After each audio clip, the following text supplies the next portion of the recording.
Hi, I'm Dr. Anna Maria Helt, an herbalist and microbiologist here at Osada Natural Health, and this is part 9 of the Rocky Mountain Plant Walk.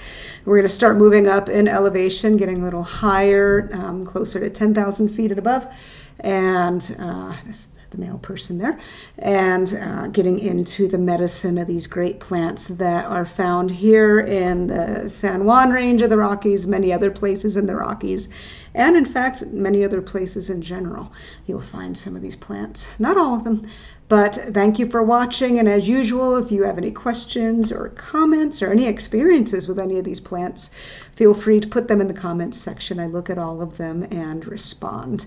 So here we go. Part 9. I'm starting this one a little farther back so you can see the splashes of yellow and feel the experience when you stumble upon some arnica in the woods. This is Heartleafed Arnica, or Arnica cordifolia. I'm just going to have a little seat here and give my bum hip a rest. I go to the doctors this week finally. Heartleafed Arnica, so you can use the whole plant. The flowers are pretty strong. I'll mix maybe the flowers and some of the leaves because it's such strong medicine. I don't mind if the leaves aren't quite as strong as the flowers. So this is, oh gosh, I'm getting eaten alive with mosquitoes. This is a more or less a first aid plant, a plant for injuries, strains and things like that. You twist your ankle. There's some there as well. So topically, this is used. You can make an infused oil out of this plant, but then take that mother oil and before you apply it topically, dilute it in some fresh oil. So I'll do maybe 1 part of arnica oil to 3 parts olive oil or other oil. Don't apply it to broken skin because there is some toxicity associated with this plant. I'm trying not to move around, but I seem to be in a big patch of mosquitoes here. So a lot of people will use this immediately after an injury, and Michael Moore will talk about that, but he'll also talk about paying attention to the energetics of the plant. And in his opinion, either immediately after the injury was good or you wait until it's not in the acute phase, because this is a heating plant, and you use it when the injury is more cool, as we would say, and it needs a little bit of nudging to heal. So for me, the way I approach those sorts of musculoskeletal injuries is I use goldenrod first. That's something I learned from Kiva Rose's writings. Or I'll use goldenrod mixed with St. John's wort oil that I like during the acute phase that are more cooling and more anti-inflammatory. And then I'll bring the circulation stimulating, warming, and arnica in a little bit later. But some people swear by this and they use it at any point after injury.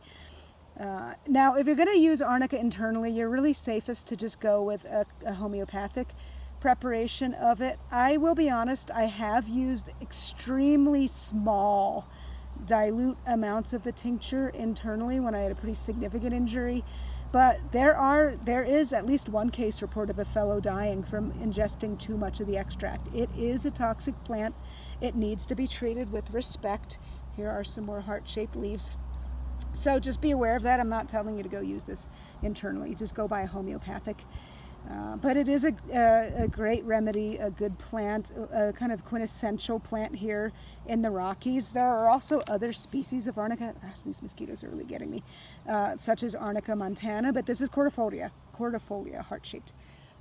When I first moved here to the Rockies and was out hiking, I encountered this. It wasn't blooming yet, and indeed not all of them will bloom at the same time. Some of them won't even bloom at all during a given season.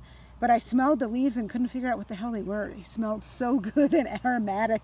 And yeah, I got home and looked it up, and it's like, oh, dummy, this is arnica. So this is bed straw. This is Gallium aperine that is hiding here, or maybe hiding in the wide open here next to the arnica. Smells absolutely wonderful. It actually smells better than the Gallium odoratum I have growing in my garden, which is a common ingredient in May wine. So Gallium aperine, cleavers. It's called cleavers because they're little hairs on the stalk that will make this stick to people. You can stick it on their shirt and make them look goofy walking around with cleavers on their back. So this is a very gentle diuretic and a very gentle but effective lymphatic system remedy. So this is great for people who tend to get swollen glands every time they catch a cold or a flu. It's especially good during recovery. This is a specific one for people who are dealing with breast cysts and fibrocystic type stuff, to help the body better manage that and deal with that. So a very gentle detox, herb, nourishing as well. This is not, unless you're using it fresh, this is not going to be a great tea. You know, when you dry this plant, you lose a lot of the medicinal properties. I mean, maybe it'll be useful as a freshly dried plant, but really it's traditionally used as a fresh plant preparation. So one way to go at that could be to make a fresh plant tincture and do it that way, which is what I generally do. But you could also juice it and freeze the juice in ice cube trays and then stick them in a container once they're frozen in a freezer to keep them from freezer burning, and you can do it that way. Or you can make a juice and preserve that juice with alcohol, keeping in mind that you need a minimum of 20% ethanol in that juice to preserve it so that it doesn't start an unwanted fermentation process. So this is cleavers right here amongst our Heartleafed Arnica. You'll only really find this in the wetter areas here in Colorado. This is more of a riparian plant. You're not going to find it growing in the desert, for instance, but really useful plant.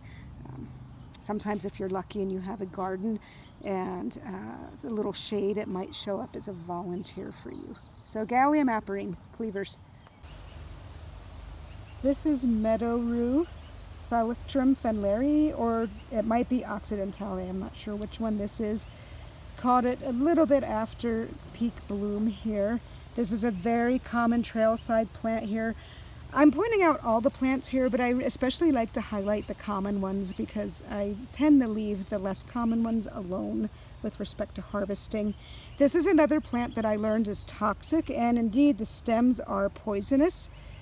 A little breezy here right now, but the root was used medicinally. I don't know anybody right now that does use this plant medicinally, but it doesn't mean there isn't somebody using it, but it was traditionally used as a root for the heart, for circulation, and for other uses.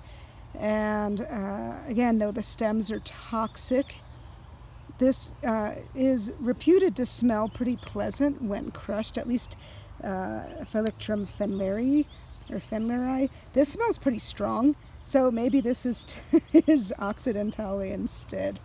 But here it is.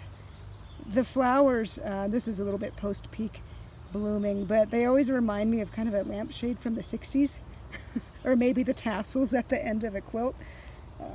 So let's see if I can get it to focus. There you go. You can see those little tassels hanging down. Meadow rue. So ends part 9. Any questions and such, let me know. Parts 10 and 11 and probably 12, if not more, will be coming up. Take care.